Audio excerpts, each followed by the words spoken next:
ऐरोली वार्ता, आरसा समाजाचा।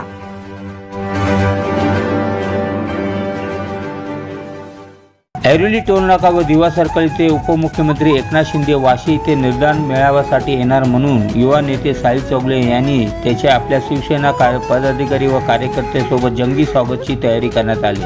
युवा नेते साहिल चौगले यांनी सायनाथवाडी पासून ते टोलनाका व दिवा सर्कल मोठ्या प्रमाणात बाईक रॅली काढली, तसेच महिला कार्यकर्त्यांकरिता बसेस ठेवण्यात आले। उपमुख्यमंत्री एकनाथ शिंदे यांचे टोलनाक्यावर आगमन होताच मोठ्या प्रमाणात बाईक रॅली काढली, तसेच दिवा सर्कल इथे जेसीबी सहाय्याने फुलाचा वर्षाव करण्यात आले।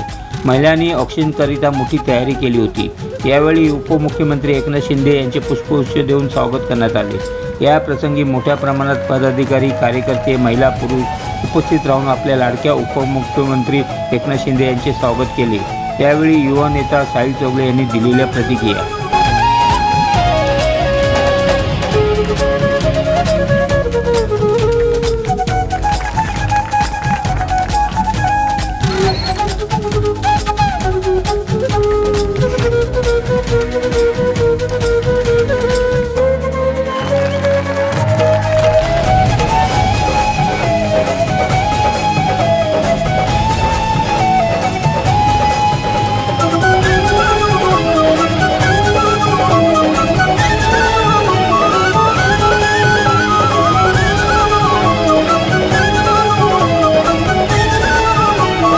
बावीस तारखेला झालेल्या निर्धार मेळाव्यामध्ये भव्य असा पक्षप्रवेश 12 नगरसेवकांचा पक्षप्रवेश शिंदे साहेबांच्या शिवसेनेत झाला आहे। मी असेल, माझे सहकारी चेतन पाटील असतील, मयूर पाटील असतील, आम्ही सर्वांनी एक 500 बाईकचा रॅलीचा मॉब घेऊन आम्ही ऐरोली टोल नाक्यावरून त्या ऐरोली सर्कलपर्यंत आम्ही शिंदे साहेबांच्या स्वागतासाठी काल उपस्थित होतो। आणि शिंदे साहेबांचा खरंच बोलायला गेलं तर नवी मुंबईमध्ये शिवसेना म्हणून जर आता स्वागत झाला असेल तो पहिल्यांदा झाला, आणि याचप्रमाणे आम्ही शिवसेनेचं काम आणि शिवसेना आम्ही नवी मुंबईमध्ये वाढवू।